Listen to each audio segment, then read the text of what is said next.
Hello, Soundies. Welcome to our Sound for Video session. Today's the 30th of November, 2025. It's good to have you here. I don't know what to make of Matt Ruff's comment. In a mood, so be careful. Good day to everybody else. Hope everybody's staying warm in the northern hemisphere, cool in southern. Let's jump to our agenda. Today, I'm going to tell you a story after we get started here. But for today, we're going to talk just a question and answer session, general discussion, nothing super specific. If we have time, I'd like to kind of dive in and start putting together my favorite new audio gear in 2025 list. So we can talk about some of that. And nobody submitted questions ahead of time, but that's probably on me in part because I sent out the announcement fairly late last night. So with that, let's go back. A couple things. This is obviously a workshop that goes along with our courses over at school.learnlightandsound.com. We have a special $10 off coupon out right now. If you haven't received it, you can find it on the YouTube channel on the community tab on my main YouTube channel, Curtis Judd. All right. I think that's everything there. We can go back to the main camera for now. If you've got questions, go ahead and get them in the chat here and tag them with @LearnLightandSoundSessions, @LearnLightandSoundSessions, and that'll make it easy for Danny to pick it up here in the chat. All right, story time. I don't have a video out on my main channel today. There was going to be one. Was working on it yesterday, finished the filming, mastered the audio. Went into DaVinci Resolve to edit. Went up and made dinner, had dinner, came back down. Started editing again. It was a long video, about 22 minutes. And I got about 2.5 hours into it. And with DaVinci Resolve, I save periodically. So I just went up to File, Save. 5 minutes later, it crashes. I said, oh, darn it, but good thing I saved 5 minutes ago. Open it back up, open the project, and 2.5 hours of editing are lost, completely lost. Thought, that's weird. Reboot, open it up again, same thing, lost 2.5 hours. It's like those 2.5 hours never happened, even though I went to File, Save. Don't understand why that happened. Curious if anyone else has experienced anything like that. I was starting to feel like DaVinci Resolve was ready for production use, but now I have my doubts. I'm on Mac OS running Tahoe. Maybe it's Tahoe. Maybe it's not compatible with Tahoe yet. I don't know. But that's my little story for today. So we're going to pick ourselves back up and get that video done. Probably Emma will work on the edit this week while I'm doing my other work. So that's the story there. I am just curious here. So if we can go to the Mac here really quickly.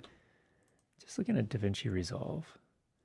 Let's just go look. Out of a morbid curiosity perhaps, DaVinci Resolve is the world's only solution that combines editing, color correction, visual effects, motion graphics, and audio post-production all in one software tool. Its elegant modern interface is fast to learn and easy for new users, yet powerful for professionals. Lets you work faster at a higher quality because you don't have to learn multiple apps or switch software for different tasks. That means you can work with original quality images throughout the entire process. It's like having your own post-production studio in a single app. Okay. Here's the part I question. With respect to Blackmagic Design, Hollywood's #1 post solution. What does that mean? One would think, if you just read that headline, you might think, oh, this is what they use for all the Hollywood movies, or most of the Hollywood movies. And I'm pretty sure that's not the case. So now we'll define Hollywood broadly. Large budget narrative films, let's say that, because a lot of them aren't made in Hollywood anymore. But I think that my experience in talking with folks in the industry is that almost all of those are still being edited in Avid, and most of the sound for those. And a lot of higher-end commercial pieces are being mixed in Pro Tools. I think we have something in the chat here Danny is pointing at. File save writes to the Postgres database, which might have gotten corrupted. The real file save is to use the export option. That writes to a separate file. That would be... I didn't see any utilities within DaVinci Resolve to check the integrity of the Postgres database. Well, maybe that's something I'll check into. But I messed up a rather big project in Resolve by crashing it and closing at the wrong time. Was able to recover everything but the past 20 minutes through my Time Machine backup. Okay. Interesting. By chance, have you contacted Blackmagic support on that issue? I lost a very short edit the other day, but attributed to my autosave settings. I have not contacted them. This happened late last night. So I may try to contact them.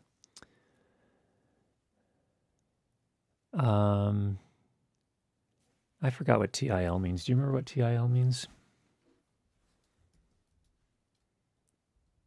Apologies, I'm old. Today I learned, that's right.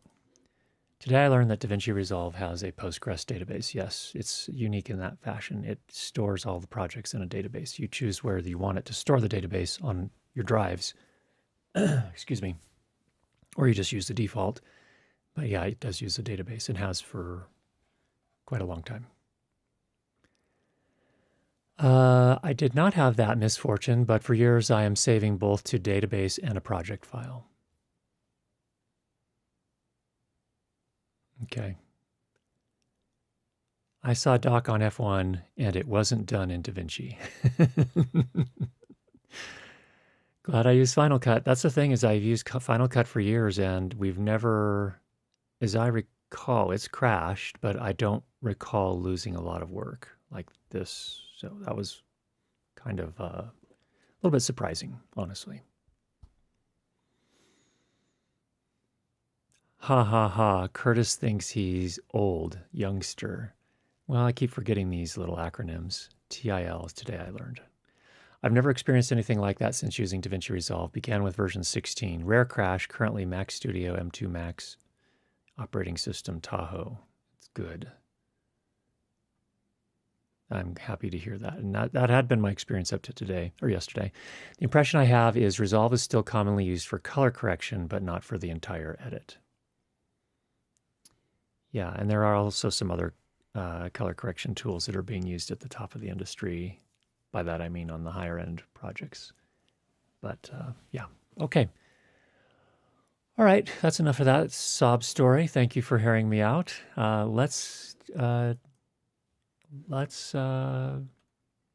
there any questions that we need to go to? Oh, questions in the chat. Let's go there first. Okay, I'm just getting things ready over here because I'm going to do a little spreadsheet here that we're going to work on. All right. Mark says, question for the group today. Anyone have the Sony MDR M1 closed back over-ear reference monitor headphones? MDR M1. I do not. Are they over-ear or are they on-ear? Let's take a look at those just for reference so that everyone knows what we're talking about here. Whoops. We can switch to the Mac.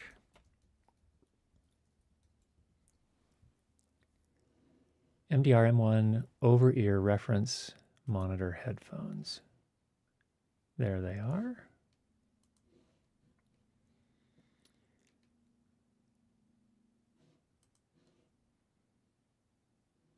Interesting that they don't specify the impedance as far as I can see. Or did I miss it?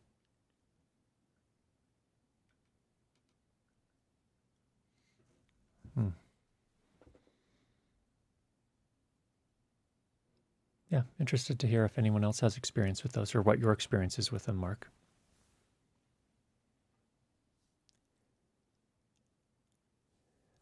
Is there any courses or suggestions you have for sound effects recording? Yes, there's a book, Sound Effects Bible by Rick Veers. is what I would recommend. He has a lot more experience at that than I do. Another resource, although I don't know that he has a course or a book, Watson Wu does a lot of recording of performance vehicles and firearms and explosions and stuff like that. So he ends up contributing those and helping on movies. I don't know what he's worked on, and video games actually. I'm not sure what he's worked on lately, but he's featured. He did a lot of the sound effects recordings for Baby Driver. That's been years ago now. He was featured in the Zoom F8N Pro marketing material. So if you go to zoomcorp.com, the Zoom F8, I'm pretty sure he's still there. Zoom Corp. Let's take a look. Come over here into products, field recorders, F8N Pro. Here's our guy. That's Watson Wu right there. There he is right there, miking up a car. So that's his main gig. It's the work that he does typically. So we had him on the channel it's almost been 3 years ago now, maybe more. Interviewed him on our main channel on a live stream. And then sadly his internet started cutting out. But he knows his stuff, so I don't know if he would probably have some good resources and directions to point you as far as that is concerned. But Rick Veers, let's go to maybe where they have this sound effects Bible. I thought maybe they would, they have No. They have sound effects libraries, but they don't have the sound effects Bible. Look at the, yeah, okay. You can probably find that on Amazon if you wanted to hit that book. What's the best light kit for a hybrid shooter, still photos and video? Couple of questions for you, Matt. Budget, portability, how portable it needs to be, how durable it needs to be. Like, are you hucking this in the back of a production truck, or I assume for a hybrid shooter, you're probably not. I really like the new Amaran Ray lights. So those are really good. I prefer the point source lights personally. The nice thing about point source is that they can be hard lights when you need them to be, and they can be soft lights when you need them to be, although you'll need all of the modifiers to do each of those. Panel lights are almost always going to be softer, although there's also physics. So the farther you get them away, the harder they become. But it's really hard to make a panel light hard. In other words, if I want to do something that's more stylistic on a product shot, or even something that's a little more interesting from even if you're filming or photographing people, having a hard light as an accent could be really, really nice. So my preference would be the Ray 360C. Skin tones come out really nicely on those lights too in my testing. So probably that Ray 360C would be my number one recommendation. It's kind of, actually I haven't tested the little, they have some smaller ones too, which are really tiny. The 120C and the 60C. If you're a hybrid shooter and you need to keep it very lightweight, those might be good options too. Although it's not clear to me how big a modifier you can put on those. So if you wanted to, I think those are going to be better as accent lights versus key lights. If you could mount for example, if you wanted a soft key with a softbox, if you could mount the softbox on the stand and then attach the 120C to it, that would work. But I don't, with the modifiers that Amaran has released, none of them, as far as I know, have stand mounts. So it's always the light that you're mounting on the stand. And I just don't know yet. I haven't tested it enough to know. It comes with a very small softbox that's about this big. So 360C would be my number one recommendation today. I would like to know how round tripping works. Can you name some specific apps that you're thinking of round tripping from and to? Because it's a little bit different depending on the situation. I can show you a few here. Let me just fire up our good old friend, DaVinci Resolve.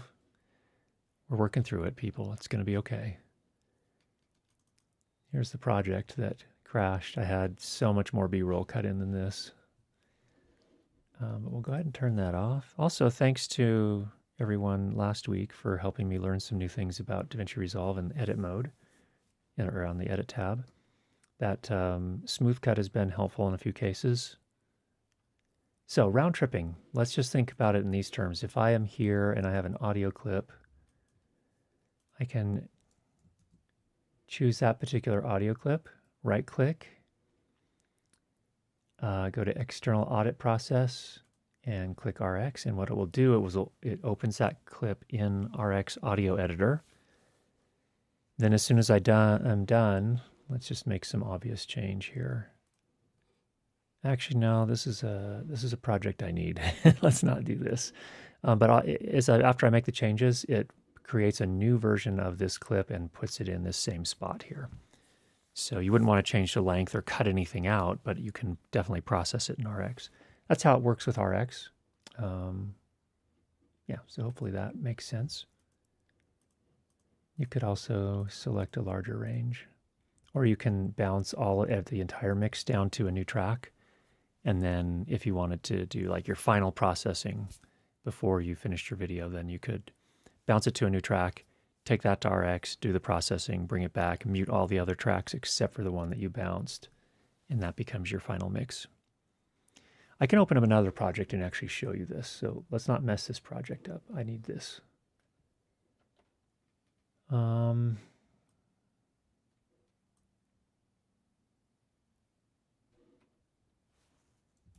Problem is I don't have the files on here for a lot of these other projects.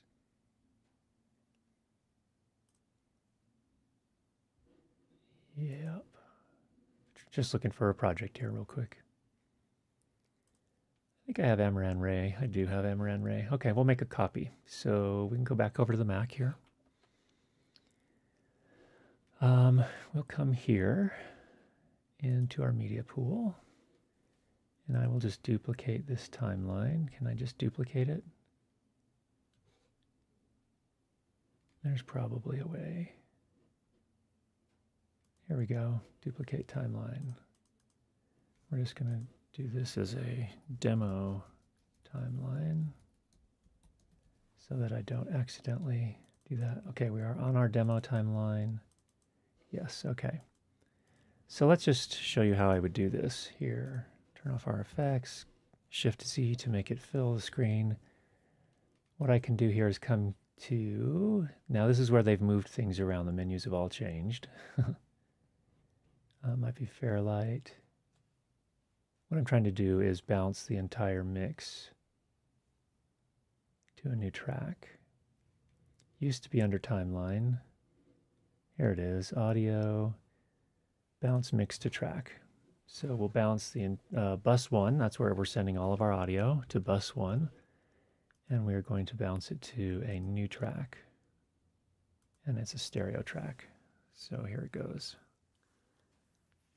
So once this is bounced out, this should show up on audio track 3, I believe. Giving it a little bit of time here. So it's essentially taking everything we've got there, both whatever effects we have applied to any of those clips or to that track 1 dialogue track. And it is mixing it down to a stereo mix, and it puts it on audio track 3. There it is. Ta-da! Then we right click on that. External audio process, we go to RX. Cool, now I can change things here. I've already mastered this, I'm pretty sure. So this should be at -23, if I'm not mistaken, for the calculating. Oh, this one we went to -17. So just to make sure that we're able to see it, what we can do is let's just reduce the level. If we come back in here, and I think we just file save. Come back into Resolve. Whoa, whoa, whoa, whoa, whoa. Here we are. Okay, yeah, you can see it's already reduced it. So it already brought the new clip back in here once we went to file save. So if I do clip operations and I check analyze audio levels, it should now be, yeah, minus 25. So that's how you do the round trip. Obviously, I would do something more meaningful when I got over here into RX, other than just drop the gain. But you would do your processing, whatever that may be. Noise cleanup, de-reverb, dialogue isolate, EQ, if you prefer to do it here versus over in DaVinci Resolve. Yeah, any of that kind of stuff, then you'd save it, and then it would be back in DaVinci Resolve. Incidentally, let me also show you, whoops, DaVinci Resolve, we can also go to layered audio editing, and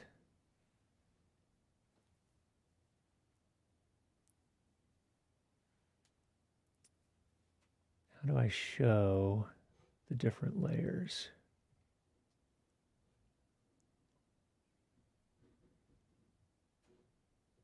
They've moved that, so I'm not sure where that is.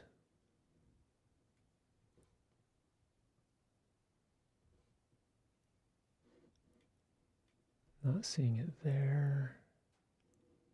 In any case, I have to reorient myself because when we did our last course on DaVinci Resolve Fairlight, it was over here in the, it could be in, it was in the timeline menu.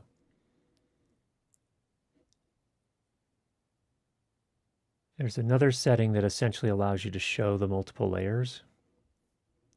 If somebody knows where it is, you can let us know in the chat. That'd be amazing. But that's the general idea for round tripping between DaVinci Resolve, Fairlight, and iZotope RX. In audio, DaVinci Resolve as a DAW is still poor. That depends on the context. I will challenge that comment. It depends on the context. If you are doing a lot of video work that is not super complex, I think it's sufficient. Unless it crashes. Robert says, are you using DaVinci Cloud to store your project? It might be more reliable avoiding Postgres local update problems. I'm not using DaVinci Cloud. No. I think you need hardware to do that, right? I don't own, using a DT99 Pro and a very old MDR 7506, was looking for a new pair. Got it. Okay, so you're just looking for anyone's experience with it and how they like it. Good. Sweet. Thank you. You got it. Thanks for the question. Impedance is 50 ohms at 1 kilohertz. Okay, cool. That's going to work with just about anything. Interesting that a lot of higher end headphones used to all be high impedance, and now we're seeing a lot more, certainly in the reference realm. I think a lot of the audiophile headphones are still high impedance, and by high impedance, I'm talking 250 ohms, 300 ohms. Even some are higher than that, but a lot of reference headphones now, or headphones that are made for monitoring reference, often well below 100. My Beyerdynamics are 58 ohms, I believe. That's the 900 Pro X's. A fellow grandfather is setting up a studio for his grandkids. He got plenty of money and a 20 by 28 studio space. That's pretty sweet. That's a pretty large space. I'm going to look at the space next week, and we'll follow up tomorrow. Very interesting. That sounds fun. I think that was in relation to his question. Ah, thank you. Are you using any visual sound quality tools or meters except LUFS, similar to what we use for skin tone in DaVinci Resolve? Yeah, I use the spectrogram in RX sometimes. So if we come back over to the Mac here, if I'm trying to solve a problem, oftentimes I'll switch to the spectrogram mode like this, and I can see if anything stands out. This is a pretty clean audio here, so we're not seeing anything. But if I open something here, let's go maybe to the iCloud. No, let's go to the... No, where did I put those? Those are here, I think. Assets. Sample audio, RX.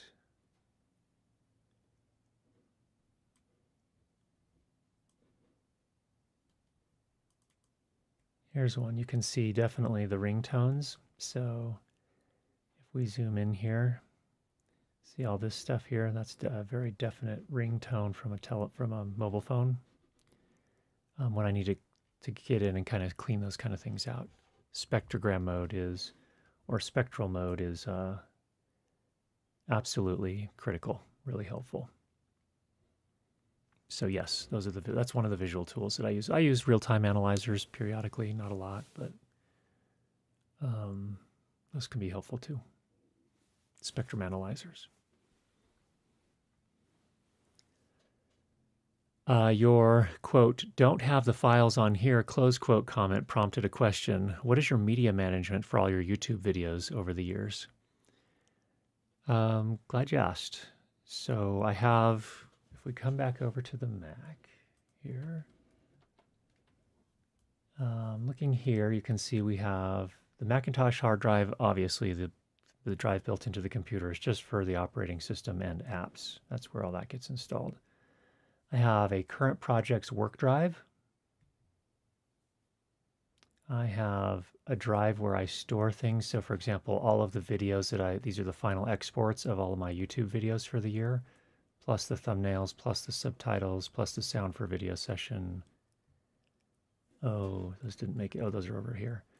Thumbnails for the sound for video sessions are in here as well. These are all the subtitle files. So that's where I store those on a temporary basis. I'm using in air quotes. So each year I'll offload the year folder, which has all of the exported videos, thumbnails, and subtitles, onto an external drive that I connect to my computer weekly in a drive dock. OWC makes those, or that's where I got it at least. I can actually pull that up. Let's switch back to the main camera. Let me show you. I'm going to do a little show and tell here. Be right back.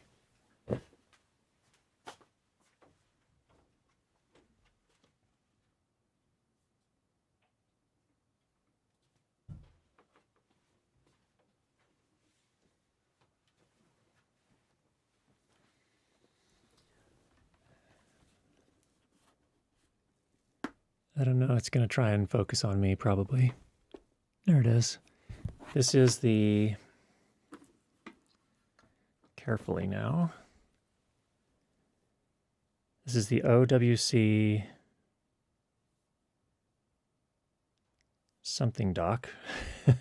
It's USB-C. It's not even Thunderbolt. It doesn't need to be that fast because this is just long-term storage for me. But you can place any drives in it, external drives. These are just hard drives. You can also insert solid-state drives as well. This dock has two different slots here for drives. The two drives are 14 terabytes and 22 terabytes respectively. And so what I'll do is I'll take that folder each year and then move it off onto one of these drives, and it gets saved there. Same with all the courses that we create for Learn Light and Sound. Then if we come back to the Mac here, I also have this assets folder where I keep a lot of things that I end up referring back to. For example, just make this bigger so there's not as much distraction.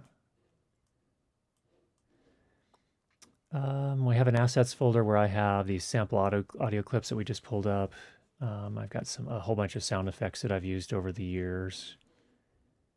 And many of these I've created, some of them I've bought. Let's see here. Got the sample audio clips. When I was using OBS, I was working with a designer named Casper who created our original assets for the live stream here. They were originally made for OBS, but now we use them in ATEM switchers.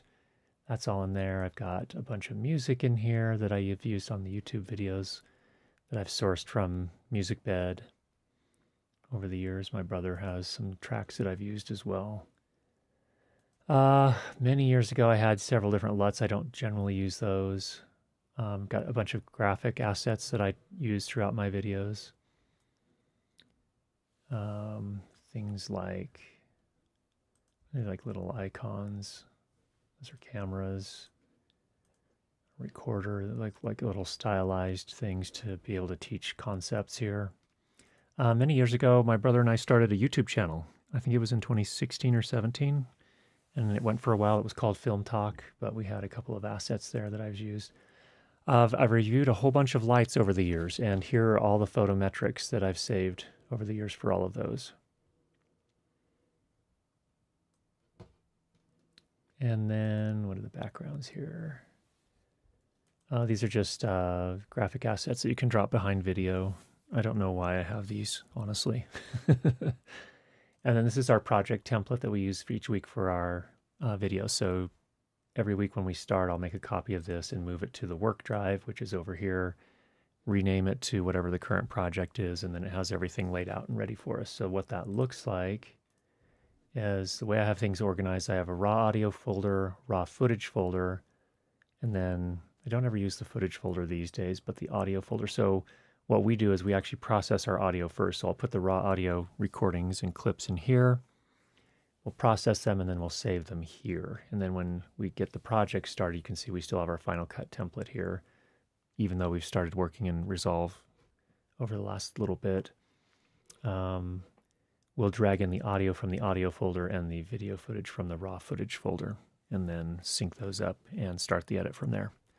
We also have the audio that we use I've used several different things over the time. Audio clips that we've used as intro and outro music over the years. This is my favorite, but unfortunately we can't use it. My brother wrote this song. I really like it, but he hasn't been able to figure out with his publisher how to keep it from demonetizing all my videos, so we don't use that. And I've got one that I made many years ago, and then a couple that I bought from MusicBed, or actually used from MusicBed. So that's the project folder. Yeah, so that's the general idea. I think that covers it. Hopefully that answers your question, Christopher. Oh, and then of course the external drives, I hook them up once a week.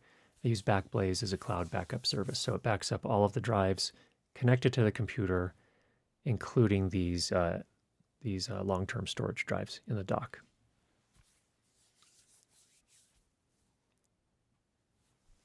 Thank you, thank you. Thank you, Danny.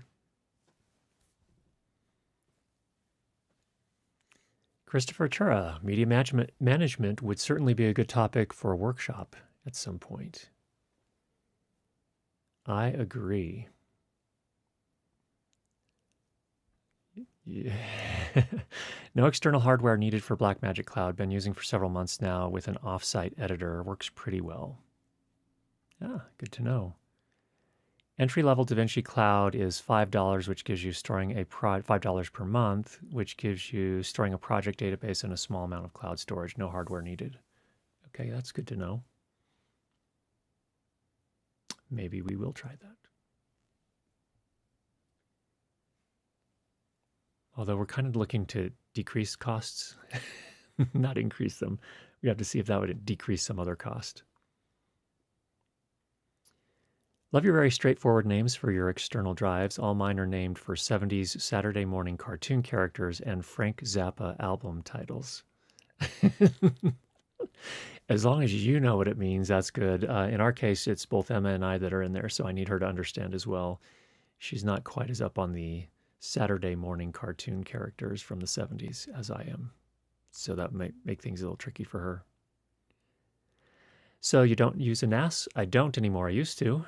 And then I moved to a external Thunderbolt RAID array. Went through 2 of those.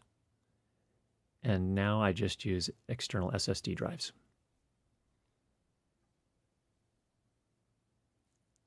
Oh, hi, Danny. Did you have a nice Thanksgiving?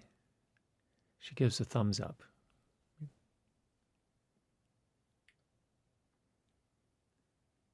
Hi, Curtis. Happy holidays, everyone. Thank you, Michael. It's great to hear from you, and happy holidays to you and to yours as well, and to everybody here. Hope everybody's doing well there. I asked Google Gemini about high-budget movies. The project is almost always moved to DaVinci Resolve for the final color grade. The only real competitor, Filmlight Baselight. Cool. So you don't keep any of the raw inputs for each video, just the final export. That's correct. For YouTube videos. For the courses, I keep everything, the raw video as well, and the raw audio, but for the YouTube videos, I don't, because what I do is if I need to borrow any footage from them, I just take the final export and we cut that in as B-roll, and it passes through when it gets exported again, so it doesn't appear to be re-encoding it and losing quality each time. So that's working well enough for us for the YouTube videos. The courses are a little bit more precious from my point of view. Need to be a little bit more careful with those, so we do keep the initial original footage for those. However, I will say I'm not recording in RAW on my cameras. Nothing that we're doing requires RAW. Almost everything is done in studio. So, all right, Matt Ruff, thank you very much for the super chat.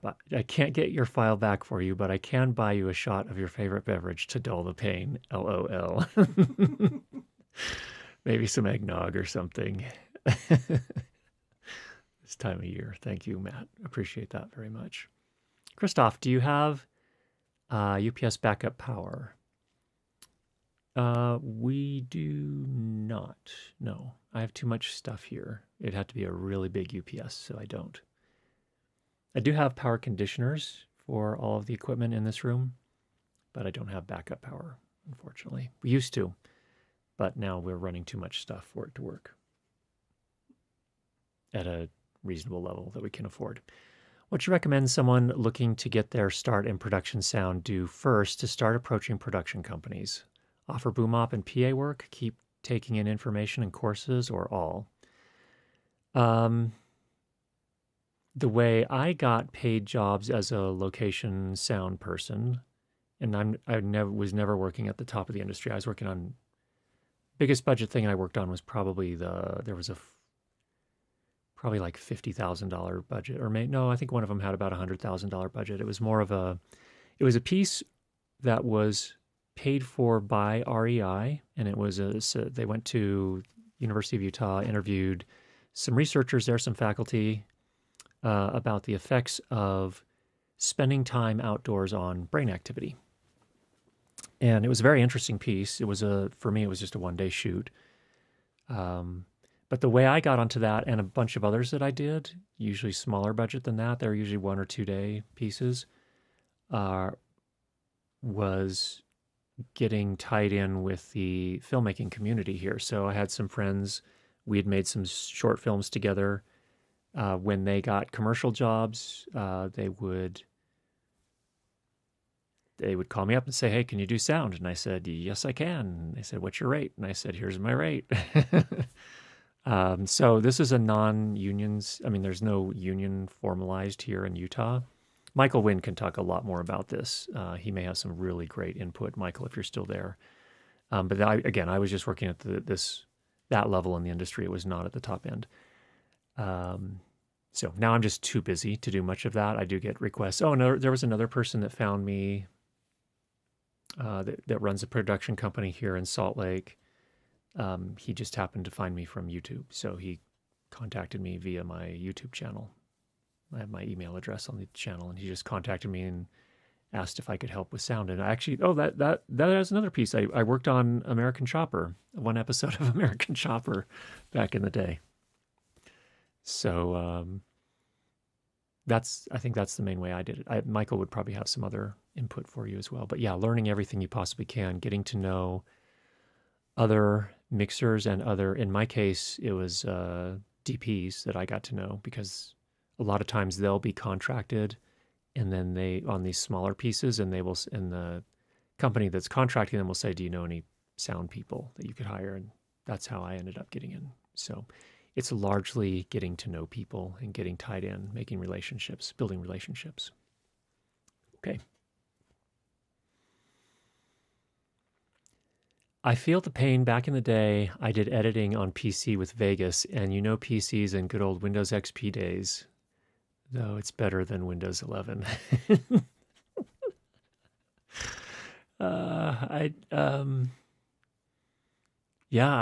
My editing started in, I don't even remember the name of the app. It was very much a consumer app. It ran on PC, on Windows. This was probably Windows Vista days, even worse. Vista was probably the worst Windows operating system that I can remember. Windows 10 was really solid. I don't know what they did with 7. Or no, 7 actually was, Vista was bad, 7 was good, 8 was weird from a UI perspective. They were trying to push things a little too far. 10 was good. Yeah, they're on an off year. It's their off version. So those things happen. Anyway, then I moved to Premiere and then to Final Cut. And now to Resolve, maybe. Curtis hit the nail on the head. Get connected to your local film industry. That is it. And then there's a whole bunch of things to consider if you want to go into the union and work a little bit higher up in the world, in terms of bigger paying jobs and larger productions with larger budgets. It's tricky. Michael has so much to share, I'm sure. If you're not already subscribed to Michael's channel, I highly recommend it. He has a YouTube channel here, does live streams from time to time, covers some great topics. He knows that world inside and out because he's lived in it for a number of years now. So he's your guy when it comes, if you're aspiring to do that. A lot of good information there. Thanks for answering. Thanks for asking. You got it.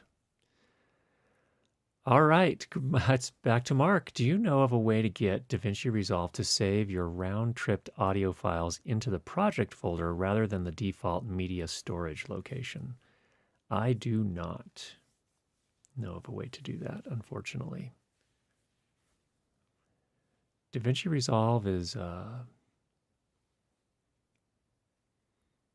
there's a lot there, and I haven't had time to explore it all yet. And they're changing things on me. So when I taught our course in version 18 of Fairlight, you can see here all the menus have changed drastically since then. So we're still getting reoriented there. All right, well, let's go take a look at, whoops, what happened here? Let's see. I am looking to switch apps here. Let's go take a look at our Mac here. I want to talk about some of my favorite new audio gear for the year. And we're taking it back, I think about, somewhere around here was the start of the year. This is when we had our whole thing with Rode and the other companies that are making all these products with non-user replaceable batteries. And I asked them to fix this problem, provide us a way to replace those batteries in some fashion. I'm not particular about what that fashion is, and they have to decide what is going to work for them, but that's not what that, anyway, what happened there, if we can, I can show you Rode. While that's loading, we'll come in here. Here we go. If I come here, let's see if they still have this on their website. So the president of the Friedman Group, which is the parent company of Rode, and the guy that started Rode, Peter Friedman, he made a little, this is what he ended up doing as a result. Here, they're now saying it has a 5-year warranty. That's actually an increase for their wireless products.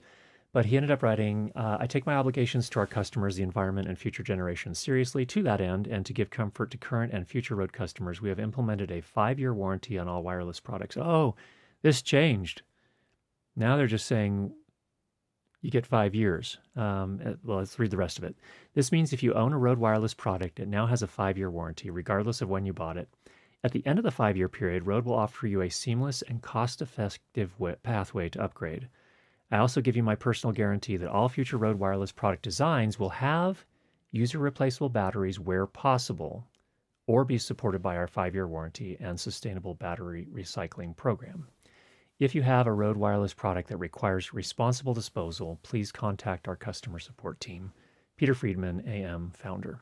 So they've changed it since we made that video. Now I think they're using as an out this 5-year warranty. But where they can do it, they're evidently going to use user replaceable batteries where possible.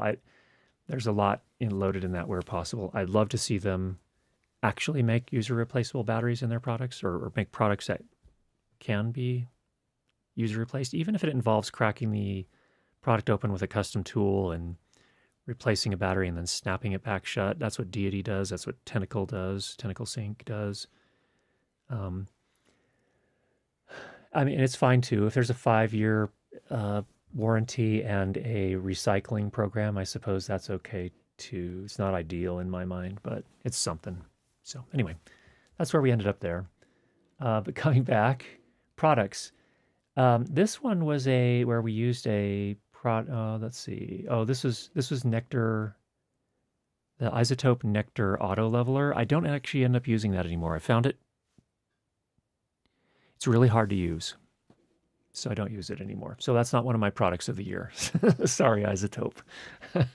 I still use, of course, the Mackie DLZ, but I don't use auto ducking. Tascam DR07XP. No, not really into it. EQ Match Boom and Lav. This I definitely use, and I guess I could say this is a product of the year. That is the FabFilter Pro Q4 equalizer. It's not cheap. It's a plug-in post-production, but it's a beautiful EQ. Sounds fantastic. It has so many different modes. You can do parallel compression with it. And it does this EQ match as well, and it does a really good job with the EQ match. In fact, it does better than iZotope RX does, and it does definitely better than DaVinci Resolves does as well. So that is pretty cool. So I would say Pro Q4 from FabFilter is a product of the year. So let's go ahead and I'm going to add these here. I don't need this guy here. Let's make this bigger. No, let's just go here. So products, and then I'm going to say FabFilter Pro Q4. All right, let's see what else we've got here. Where'd we go here? Okay. This plugin, Noiseworks Dynassist, is pretty cool, except it needs to... Essentially what it does is you round trip your audio to this thing, to this app, and it does a better job of leveling than the iZotope Nectar leveler does. And it also has, it's able to detect breaths and manage those as well, but it does it all with automation so you can adjust it. But the problem is that you have to round trip it to this app. I think they have an ARA version that works in Pro Tools, but that leaves users of other DAWs kind of in the dark or without this, or having to go round trip it. So it's a pretty cool app. I think it needs some refinement, but that's a pretty cool one. I like that one. All right, let's pause here. Do we have things going on in the chat that we need to have a look at? Danny's over here snickering. Google Doc yuck. Okay, moving on. I have a non-sound day job, but I'm interested in making my field recording something more than just a weekend hobby. Are there sites or places people request sound effects or location ambiances? I don't know. There probably are. But I don't know how to get tied into that world. So, for example, the book we talked about earlier, Rick Veer's Sound Effects Bible, it's kind of old now, but it's still, I think, very relevant from a technical standpoint and how to do the art of capturing sound effects.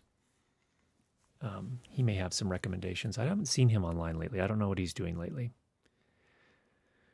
I don't know. Does anyone in the community have recommendations? I often go to SoundSnap. I use MusicBed, has a new sound library as well. So in fact,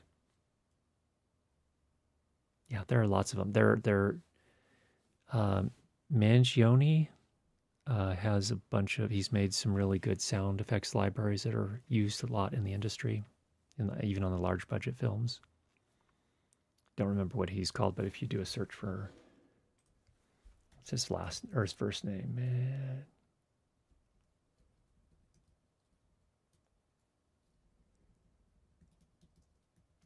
Sound effects library.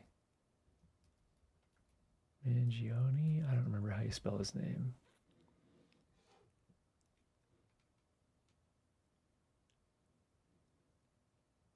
Mark Mangini, if we can go ahead and switch to the Mac here.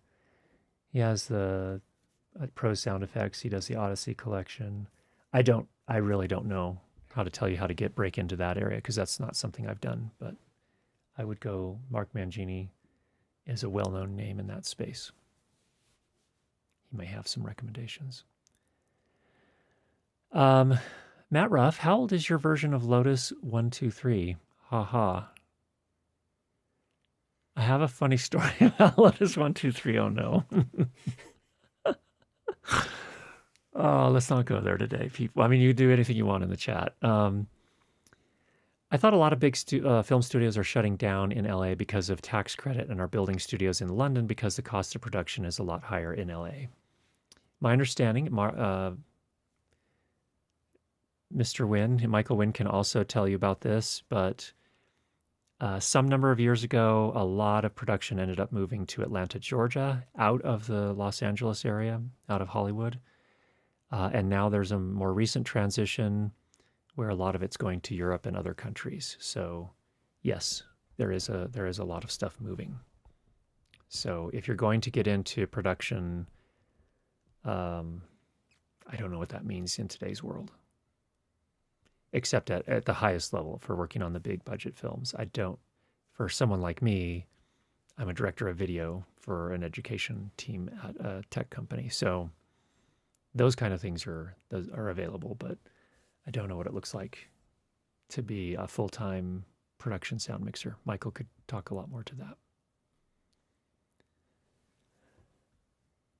that. Vancouver, BC has been Hollywood North for a while. Yeah, that's a good example. Okay, let's go back and see what other products we have going here. Deity released their BF1 butterfly antenna. Those are okay. It's not like world changing for most people, but if you're in a sound bag and you want them to sit, your antennas to sit up just a little bit higher and share them between all your wireless receivers, that can be a fine choice. We went through all my favorite shotgun mics. That video did reasonably well. Looks like it got a decent number of views. But I don't think there was anything brand new there, so that's not like a new product this year. The Wave Mic Arm Pro is a pretty good desktop low-profile microphone stand for live streaming and stuff. Yeah, I ended up giving that to one of my coworkers because I already have one, but that works pretty well. What is not a product of the year is the Saramonic K9. I will not tag that as a product of the year. Moving on. We talked about that for a while. I would say some products that I did enjoy this year, the Zoom H5 Studio and the Zoom H6 Studio, which we reviewed later here. Both of those are a pretty big step forward for these sort of entry-level handheld, handy-style recorders with built-in stereo mics. The preamplifiers are fantastic. The bodies are still plastic, but it's, I think, a really good way to start. I think they're good recorders. You can make some good sound with those for sure. So I would say product of the year. The Sennheiser MKH8018 stereo shotgun microphone. Is this a product of the year? I don't know. We have 6 minutes to wrap this up, Danny. Just let me know. We're not talking about lighting at the moment. Hiding lavalier mics. Fairlight 20 EQ match was not the greatest. The Sennheiser EWDP wireless plug-on transmitter, the SKP, is actually pretty good. It does one weird thing that I haven't figured out yet, though, and it records at really weird sample rates. Never had a problem opening them, those files that it records, but they're some bizarre sample rate. So I need to figure that out before we tag that with a product of the year.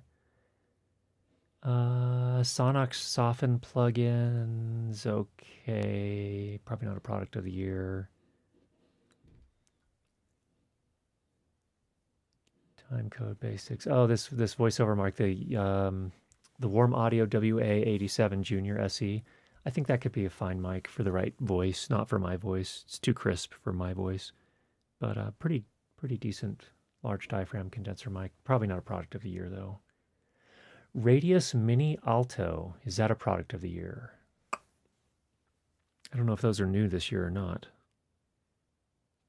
I don't know the answer to that question, but for me, they are quite good. I like them.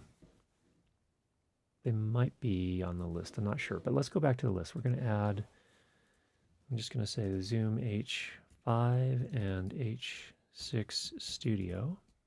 I think we'll definitely say those. Whoops. Coming back. I think the Tascam FR-AV4 deserves to go on there, and I do think that the Arc On-Ear deserves to go on there as well. So, yeah, I'm going to put those on there. So, Tascam FR-AV4. Whoops. FR-AV4. And the IK Multimedia Arc On-Ear. That's the little headphone correction hardware device. It's kind of cool. All right. Yeah, I think that's pretty much it for the year. Not a ton, but yeah, that's pretty good. Okay, let's switch back to the main cam. Let's see if there's anything else in the chat before we wrap up today.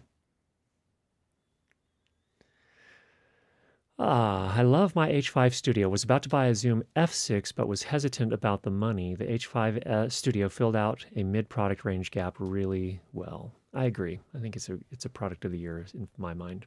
I like it. Plastic, fantastic, but sounds really, really good.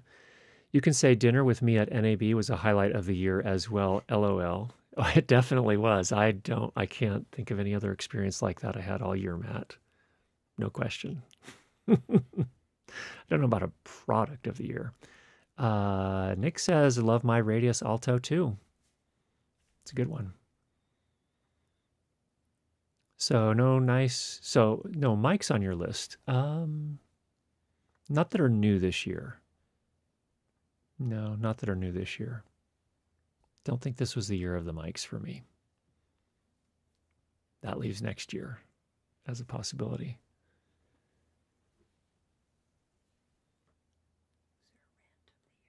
Oh, is there a rant of the year? Well, I just kind of unloaded on y'all here about DaVinci Resolve.